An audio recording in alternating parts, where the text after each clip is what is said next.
Voilà, nous sommes ici dans la cave du domaine Paizoche.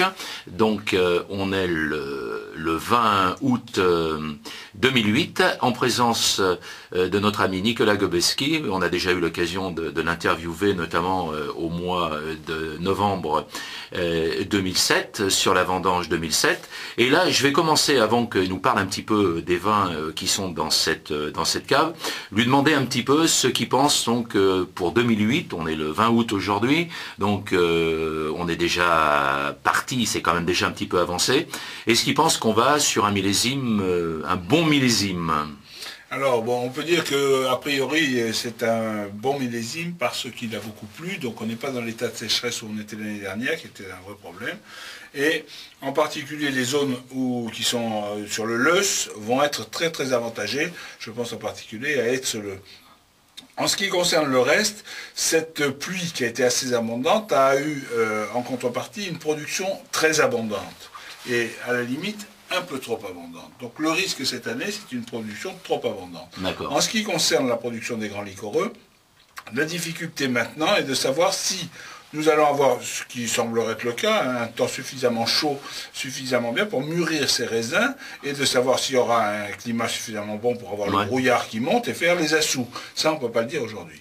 A priori, on a le volume et on a l'état sanitaire satisfaisant, après quelques difficultés au départ, pour avoir un joli millésime. D'accord. C'est vrai qu'ici, on peut jamais trop préjuger. Hein. Je me rappelle de 2005, où on avait eu un mois d'août qui a été délavé par d'énormes orages. Et le beau temps est revenu fin août et on a fait des assauts extraordinaires en 2005. Hein, donc on peut jamais savoir. Alors, ce qui sera caractéristique, c'est ce qu'il va faire en septembre. D'accord. Le soleil de septembre ici est très important. Mais ici on est habitué à voir ce qu'on appelle des étés indiens, hein, qui peuvent durer jusqu'au mois de novembre. Hein. Ça c'est caractéristique. Alors Nicolas, puisqu'on est dans cette cave, j'aimerais que tu nous dises quelques mots aujourd'hui de ce qui fait l'originalité de ce domaine de Paizoche, puisque Paizoche fait partie donc des grands domaines issus de la privatisation de 1991, 92, 93. Ces domaines sont principalement situés dans la partie sud et donc Paizoche et Médières sont un petit peu une exception puisque vous êtes dans la moitié, je dirais la moitié nord, je dirais, de la zone. Alors, qu'est-ce qui fait un petit peu, justement, ces caractéristiques et quels sont les axes de développement, les axes d'identité forte que veut aujourd'hui faire Paizoche pour ses vins de Tokaï? Alors, ce qu'on veut faire ici, c'est un peu l'idée que moi j'ai amenée dans cette société, c'est de faire des vins avec des ambitions limitées. Je veux faire des vins simples. En ce qui concerne les secs en particulier, moi je n'ai pas l'ambition de faire des grands crus de vins secs ici à Paizoche. Je crois que l'avenir est de faire des vins buvables, agréables à boire, si possible pas trop mordants comme savent le faire les fourmines. Et donc c'est une ambition simple, mais on fait quand même de très jolis vins. Ensuite avoir toute une palette de vins demi-doux, agréables, et des vendanges tardives qui soient des vraies vendanges tardives, et pas des assous transformés, c'est-à-dire non élevés, et qu'on traite en vendange tardive, ce qui est à mon avis une erreur considérable.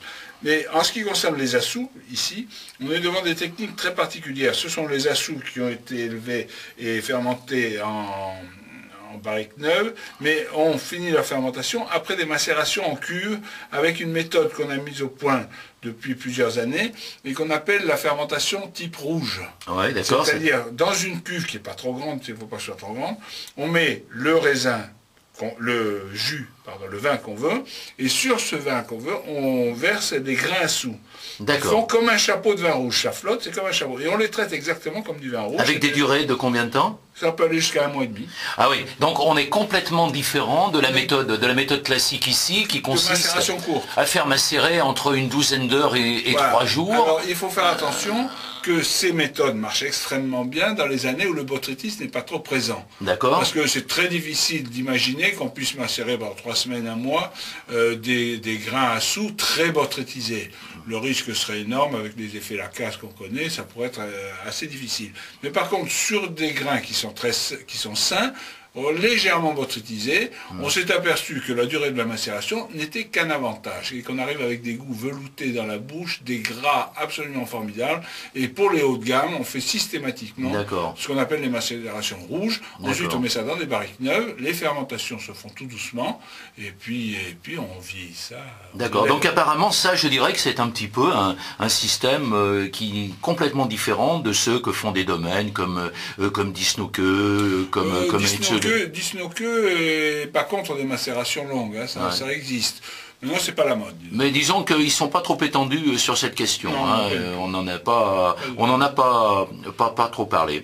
Ok, et bien Nicolas. Et le but de ces macérations longues, c'est clairement de faire du très haut de gamme en assou. D'accord. Voilà, mais je rappelle pour nos amis qui iront sur notre blog et qui auront l'occasion de regarder cette petite vidéo, que traditionnellement il y a 3 méthodes pour faire la soupe. L'utilisation, la macération dans du vin, la macération dans du mou qui est en train de fermenter, et voire dans du mou pur. Mais ça c'est un système qui a été virtuellement abandonné, qu'on utilise très peu. Ça. Dans le mou pur c'est difficile, dans le mou en fermentation ça se fait beaucoup. Ouais, beaucoup, de plus en plus. Ça se fait beaucoup parce que c'est intéressant parce que la fermentation peut redémarrer. Si on fait dans du vin qui est fini, évidemment on a une fermentation, ça va faire une deuxième fermentation du vin, mais extrêmement petite, légère. Et alors donc on préfère un vin en fin de fermentation. On s'en repart bien avec les... Mais le mou pur n'est pas seulement théorique, il y a eu des essais qui ont été faits. C'est vrai que ça donne énormément de fruité. Oui, tout à fait. Et c'est vrai que quand on macère dans du vin, on a un petit peu moins de fruité, plus d'extraction. Voilà. Voilà, eh bien écoute Nicolas, nous te remercions pour toutes ces précisions.